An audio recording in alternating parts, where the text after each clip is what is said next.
What about Budew? So, I mean, would you say? Do you think it's fair to say that Budew has had a pretty sizable effect on the format?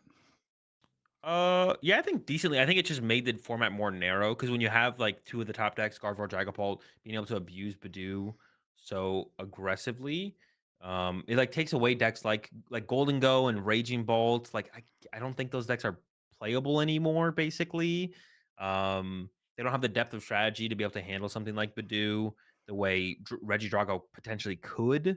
So I think we're just getting to a more narrow format, more narrow meta because I mean Dragapult's always been a really powerful deck, and so it's just been kind of slow, and that's why it's not been a good play. And Gardevoir, I mean, has always been a good deck for so long now. But now like these decks that have a lot of depth in terms of strategy, and like I guess Dragapult doesn't have that much depth in terms of strategy, but it's just such a powerful attacker, probably the most powerful attack in the game right now.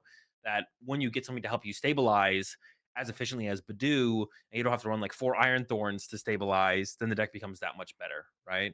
So we're just seeing like two decks really powerful or have a lot of depth and options, like something like a Gardevoir, getting a new tool that is a very powerful tool that can severely limit a bunch of different decks. We're just seeing like the meta get a lot more narrow, and it is because of Badoo, and it is kind of like I talked about last week or the week before. It really is the Trash Lanch effect on a lower scale, and I think in like a good way, like a healthy way. It doesn't seem to be like overly toxic.